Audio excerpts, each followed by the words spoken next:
El Pleno aprobó las reformas electorales a aplicarse en las próximas elecciones. Puede haber veto modificatorio del presidente. Luis Vélez Soto, consejero nacional electoral. Buen día, bienvenido a Contacto Directo. Buen día. Usted también quería referirse al proyecto de informe del CNE sobre el caso Arroz Verde, según el cual no hay infracción electoral, sino infracciones penales, que la investiga la Fiscalía. Coincide este informe con el informe sobre Luis Loyo, es director de procesos electorales, en el sentido de que no hay infracciones electorales. Bueno, el caso Loyo es un caso sumamente complejo porque fue denunciado a tiempo ante la presidencia y ante los organismos de control, me refiero a la Procuraduría, a la Contraloría, etcétera. Sin embargo, no hubo ningún interés para cambiar esta situación. Ahora ocurre un hecho, un criterio sumamente irresponsable, que es luego de haber descubierto, haber entrado a la Fiscalía y proceder a las investigaciones, la presidenta del Consejo Nacional Electoral decide destituirlo, y no solo destituye, sino que el día de ayer pone una denuncia ante la Fiscalía y adjunta como pruebas aquello que el señor Loyo haya firmado en el Consejo Nacional Electoral. Esto evidentemente nos pareciera una tomadura del pelo, pues generalmente quienes hacen tráfico de influencias o cometen ilícitos no dejan firmas, no firman en los documentos oficiales, sino trafican con ellos, trafican con influencias, y esto no deja huellas, al menos visibles y formales. Me parece una tomadura del pelo la que se ha hecho ante los organismos de control. ¿Quién designó a Loyo? ¿El anterior o el actual CNE, pese a sus antecedentes de contumacia penal? No es el CNE como tal el que designa, es la presidenta del Consejo Nacional Electoral que tiene la absoluta autoridad administrativa. Es ella quien decide a quién pone, a quién retira. En mi caso, por ejemplo, para comentar una anécdota, ella ha retirado a la investigadora que trabajó sobre el tema Arroz Verde como una forma de generar escarmiento ante la comunidad para quien trabaja en este tema y quien trabaja en la consejería a mi cargo. ¿Pero lo nombró ella o fue nombrado antes? No, lo nombró ella y ante nuestro explícito pedido de que no lo haga, insistió en ello. Y el explícito pedido fue muy evidente porque la página web del Consejo Nacional de la Colegiatura lo que plantea es que hay 32 causas y evidentemente una persona que tiene 32 causas y que además de eso lo hace sobre daño de documentos públicos no debe manejar documentos públicos tan susceptibles como son aquellos de procesos electorales nacionales. Pasemos a las reformas. ¿Qué debería modificar o vetar el presidente considerando que en los países del socialismo del siglo XXI, Bolivia, Venezuela y todos los demás que existen al respecto, existe una especie de modelo electoral, puesto que fueron catalogados en su momento como dictaduras plebiscitarias justamente?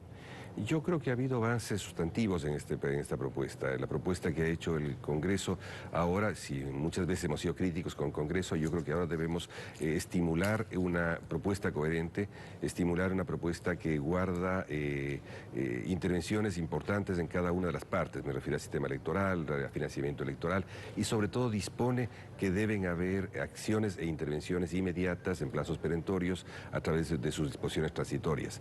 Lo que el presidente podría pensar, y yo supongo y simplemente en este rato asumo esta mirada crítica presidencial, quizás es en reflexionar sobre las comparaciones que puedan haber desde el caso boliviano hacia el caso ecuatoriano.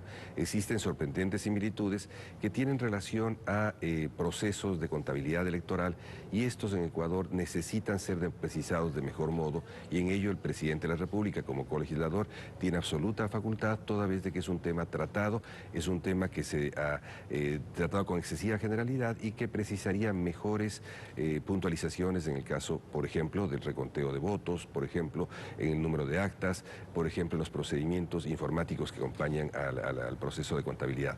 Estos son los temas que quedaron pendientes en esta reforma y yo creo que el presidente tiene plena facultad para intervenir en ellos del modo más expedito posible. ¿Habrá control al gasto electoral en tiempo real? Sí, es justamente aquello que logramos introducir luego de que la primera versión no lo contempló, que es que cada 15 días dentro del periodo de campaña deberá haber una expresión de ingresos, gastos, donaciones, de modo tal que al terminar la campaña, por un lado, se haya configurado ya la contabilidad, esto es de que los partidos hayan terminado esta contabilidad que ahora permanece abierta hasta por muchos años, y segundo, lograremos de que los donantes ya no funcionen en la modalidad usual, que es la de saber quién es el ganador y obtener prebendas a continuación. En este caso, quienes sean donantes se conocerá a lo largo de la campaña y esta se cerrará, las donaciones me refiero, junto con los ingresos y egresos, se cerrarán al terminar la campaña. Es decir, habrá por lo menos una carrera de caballos sin conocer quiénes son los ganadores para saber a quiénes se premia. Porque generalmente antes era post-mortem, eso se heredó de la partidocracia y la sanción electoral pues no siquiera le tomaba si el que le hubiese sancionado era el ganador. En este caso, por ejemplo, los candidatos siempre estuvieron exentos de control. Era el partido que servía de paraguas a las irregularidades que podría cometer un candidato. ¿De qué manera se va a controlar a los candidatos? Bueno, este rato hay varias formas, ¿no es cierto? La una tiene que ver con que la donación en especie, que es a través de la cual se filtraba la mayor cantidad de dinero ilícito o presumiblemente ilícito, va a tener que ser monetizada y sujeta a control de quiénes son los donantes y el respaldo que estos donantes tengan. Esta es una modalidad. La otra modalidad que va a haber y que es importante es haber ampliado la responsabilidad de los partidos. Este trato ya no será simplemente un mero responsable de campaña a quien se les retiraba por un par de años los derechos de ciudadanía, generalmente una persona sin relevancia, y ahora hay una responsabilidad solidaria de la organización, de los candidatos, del responsable económico y del procurador de campaña. Esto ayudará, creo yo, a tener una mayor forma de responsabilidad y obviamente habrá una contabilidad en línea. Esta contabilidad en línea, al igual que en el resto de países de América Latina, permite con claridad reconocer aquellos gastos que son posibles de realizar de aquellos que no son posibles de hacerlo y en qué montos. La contabilidad quedará configurada al terminar la campaña. Esto es muy importante, porque cuando uno pierde una elección, esta persona no se preocupa en hacer contabilidad y quien la gana la elección se preocupa en que le paguen las cuentas de campaña. En estas dos cosas creemos que se han hecho regulaciones suficientes para evitar estos que han sido modalidades tradicionales y a la vez nuevas en la política ecuatoriana. Se legitima el voto en plancha en las reformas. ¿Está de acuerdo?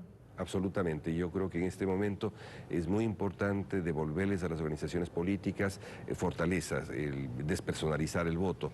La personalización del voto fue muy grave y fundamentalmente vimos... Pero no es grave que la gente vote por quien no conoce, nombran a los dueños de los partidos, a guardaespaldas, a choferes, a quien les da la gana, ahí en la lista, y la gente vota simplemente por la lista. Yo quisiera más bien creer de que votan por los que más conocen y esto impide la renovación en los partidos, genera ciertas oligarquías partidarias que deberán ser controladas por los ciudadanos, por la misma organización política. Pero en este rato en que el país vive una crisis radical de organización política y no hay otra forma de hacerlo que a través de, me refiero a la política, que a través de la organización, es necesario que se doten de instrumentos para que las organizaciones impidan formas de populismo básico, impidan formas de dispersión o sorpresas electorales ligadas a la comunicación y a los nuevos artificios de la comunicación política. Yo creo que esto lo que ayudará a que todos los ecuatorianos podamos dar un paso inicial. Yo creo que no es definitivo, ni la ley tiene por qué ser responsable del resultado, pero ayudará a que la política pueda volver a tener algunos cauces razonables de responsabilidad y de criterio programático. Bueno, eso lo dice la teoría. Luis Verde Soto, veamos qué dice la práctica. Consejero Nacional Electoral. Gracias por participar en Contacto Directo. Gracias, mira, a ustedes.